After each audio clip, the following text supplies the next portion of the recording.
दोस्तों, अगर आप बाइक में थोड़ी सी भी दिलचस्पी रखते हैं तो आप राजदूत बाइक के बारे में जरूर जानते होंगे। असल में भारत की सबसे मजबूत व ताकतवर बाइक की जब बात होती है तो फिर हमारे मन में राजदूत बाइक का ख्याल जरूर आता है, क्योंकि एक समय यह बाइक इंडियन के दिलों पर राज किया करती थी। यहाँ तक कि पॉपुलैरिटी और सेल्स के मामले में तो इसने बुलेट को भी काफ़ी पीछे छोड़ दिया था। बड़े शहरों से लेकर गांव और कस्बे तक सिर्फ इसी बाइक का ही बोलबाला हुआ करता था। लेकिन फिर कुछ समय बाद अचानक ऐसा हुआ कि यह बाइक लोगों के दिलों से उतरनी शुरू हो गई और फिर देखते ही देखते कुछ समय में भारतीय सड़कों से यह बाइक गायब सी हो गई। दोस्तों, आज के वीडियो में राजदूत बाइक के उतार चढ़ाव को लेकर बड़े ही इंटरेस्टिंग कहानी हम बताने वाले हैं। भारत में राजदूत की कहानी सन 1962 में शुरू हुई थी, क्योंकि उसी साल स्कॉट नाम की एक भारतीय कंपनी ने भारत की पहली राजदूत बाइक का प्रोडक्शन शुरू किया था। कंपनी ने अपनी पहली बाइक को XLT का नाम दिया था, जिसे लोग राजदूत 175 कहकर बुलाते थे। दरअसल यह असल में पोलैंड की एक बाइक SHL M11 का इंडियन वर्जन थी, जिसे कंपनी ने भारतीय सड़कों और लोगों की पसंद के मुताबिक थोड़े बहुत बदलाव करके इंडियन मार्केट में उतारा था।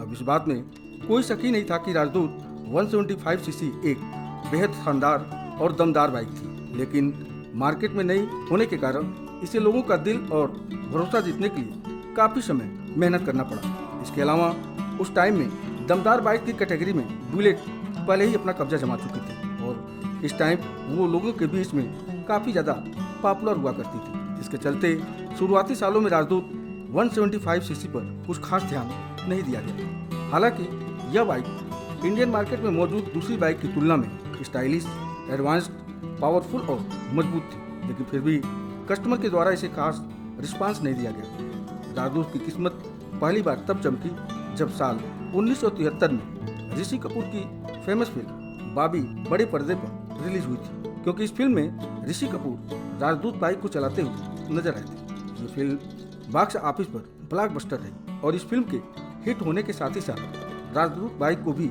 लोगों ने काफ़ी पसंद किया। असल में यह बाइक यामाहा की RD 350 का लाइसेंस कॉपी थी, जिसे कि इंडियन कंडीशन के अनुसार थोड़े बहुत बदलाव करके मार्केट में पेश किया गया था। 350 सीसी की दमदार इंजन वाली इस बाइक का सीधा मुकाबला बुलेट 350 के साथ था और इस मुकाबले में बुलेट को हर तरह से पीछे छोड़ती हुई यह नजर आई थी। दरअसल राजदूत 350 की खासियत यह थी कि एक तो बुलेट 350 की तुलना में इसका वजन काफ़ी कम था और दूसरा पावर, मजबूती और ड्यूरेबिलिटी के मामले में यह बुलेट से कहीं ज़्यादा आगे थी। साथ ही इस बाइक की परफॉर्मेंस और माइलेज भी बुलेट की तुलना में काफ़ी ज़्यादा बेहतर थी। इसके अलावा इस बाइक के फीचर भी बेहद दमदार और लुभावने थे।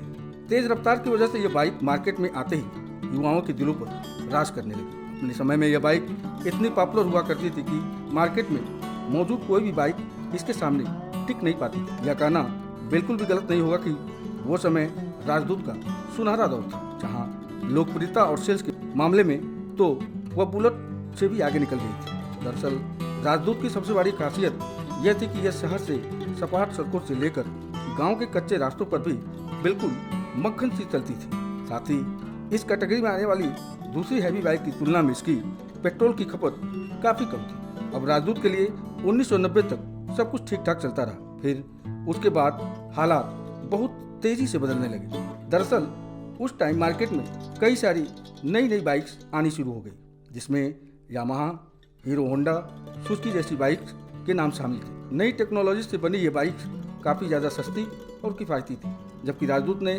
पिछले 10 सालों से अपनी बाइक में कोई भी बदलाव नहीं किया। यही मुख्य वजह थी कि उस नई बाइक के सामने राजदूत पुरानी और ओल्ड स्टाइल नजर आने लगी। इसके अलावा उन नई बाइक की तुलना में राजदूत के पार्ट्स भी काफ़ी महंगे थे, जिसके चलते आम मिडिल क्लास लोगों को राजदूत बाइक से दरकिनार करना पड़ा। इस तरह इन सभी वजह से 1990 के दौरान ही राजदूत का खेल खत्म होना शुरू हो गया। समय के साथ ही यह बाइक अपनी लोकप्रियता खोने लगी, जिसके चलते इसकी सेल्स बेहद तेजी रफ्तार से नीचे की तरफ आने लगी। जब सेल्स बिल्कुल न के बराबर हो गई, तब कंपनी ने इसका प्रोडक्शन हमेशा के लिए बंद कर दिया।